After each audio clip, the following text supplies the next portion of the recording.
madaxweynaha dowlad goboleedka koonfur galbeed mudane cabdicasiis xasan maxamed lafta garan iyo geeg xarago ku jaray jidka garoonka diyaarado Dr. Shaati Gaduud Airport ee magaalada Baydhabo oo reedan dhisay laga soo bi muddo ku badan 30 sano oo soo burbursanay wasaaradda gaadiidka dowlista iyo hawada dowlad goboleedka koonfur galbeed iyo ka guuleysatay suurtagalnimada reedan dhisay ka jidkoon oo dhibaatooyin ka qaban rakaabka isticmaalo garoonka diyaarado xilliyada roobabka iyo gubadaayaan munaasabada xaraga loonku jaray jidkoon may ku qayb galay xubniin iska jara wasiiro xildhibaana iyo saraakiil ciidamada taraafikada turbataariyada iyo howlwadeennada wasaaradda iyo tan ka tilmaameen toraja geliyaha shacabka reer koonfur galbeed oo qayb kumid ee horumarka muuqdahaya xarag jarka jidka kureed madaxweynaha dowlad goboleedka koonfur galbeed mudane cabdicasiis lafta garan iyo xubnihii golo wasiirada iyo kormeeri qaybo kumid ee garoonka diyaarado Dr. Shaati sida taawarka dhismada marahay meel gabagaba ee wasaaradda iyo wada dadaaliya ka eedan sidii horumarin lahayd garoomada diyaarado degmooyinka koonfur galbeed kormeerkii oo kurgalow qabsaman sodowka howlo shaqo garoonka diyaarado kureed howlka nasiiyada garoonka diyaarado oo mas'uuliyiinta warbaahinta kala hadlayaan ka horeyntii may bahadalka qaaday wasiirka wasaaradda gaadiidka iyo duulista hawada dowlad goboleedka koonfur galbeed Xasan Xuseen Maxamed Xasan Eelay maynu sheegay qorshaha wasaaraddiisa ku degsan horumarinta garoomada diyaarado deegaanada koonfur galbeed mudane madaxweyne eeda wali ninka ta farxad in adeegka hano la qayb gal ama qoyta hana booqata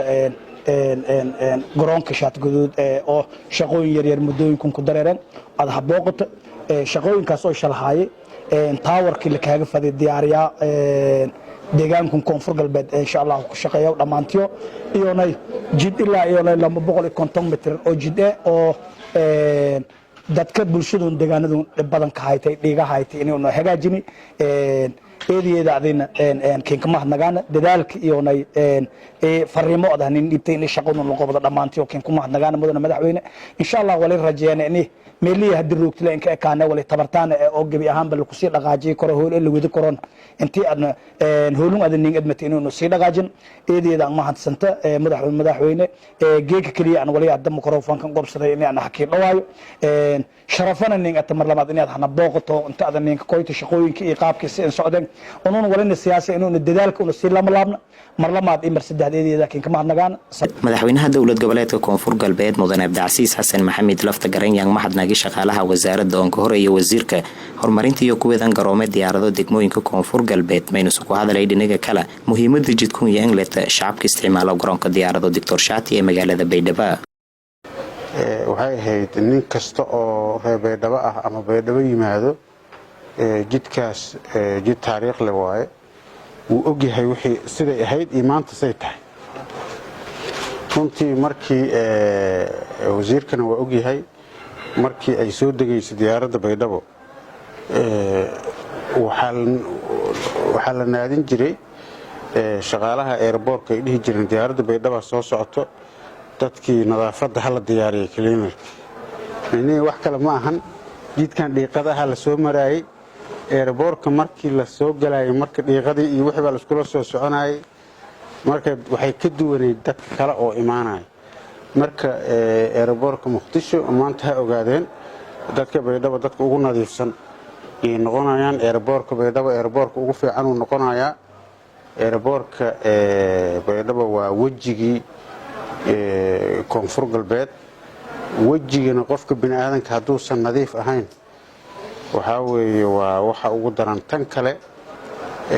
qofka bini'aadanka meesha la rabo inuu ilaashado waa wajiga waa marka waa wajigii waa meeshii nagala cabiraya cabirka anagu ahaa qof kasta oo imaanaya Baydhabo markuu arko airportka suu yahay iyo ogaanaya waxaan anaga nahay hadii airportka anaga uusan nadiif ahayn uusan dhisnayn uusan qurxanayn annagana ma qurxanin sidii airportka anaga uu yahay baan nahay marka waa inaan wajiga nadiifsanaa shaqooyinka hadda socdana waa ku mahadsantiin runtii rajo badan oo runway-ga ah oo dhismo ahna waa jirtaa waxaan rajaynaynaa dadkii ka soo shaqeeyay waa ku mahadsan yihiin ilaa iyo dhismayaal waaweyn oo ballanqaadyo ah oo airportka lagu dhisayaan qabnaa kan hadda la soo daayay oo ilaa iyo 2 kilomitir la dhisayo oo UN-ka ay sameynayaan iyo dhismo kale weyn oo airportka oo ay naga ballan qaadeen dawladda Qatar oo airportkana lagu dhisayo jidka airportka ka baxayo magaalada galayna lagu dhisayo mashruucaasna waa jira dawladda Qatar waa ballan qaaday rajo fiican aan ka leenahay insha Allah asagana waa soo bixi doonaa dadaalka aa wadaana waa ku mahadsantihiin wasiirka iyo wasaaradda oo dhan waxaan rabnaa hadduu ilaahay yidhaaho sidaan iyo ka sii fiican inay noqoto eeraboorka aad iyo aada u mahadsantihiin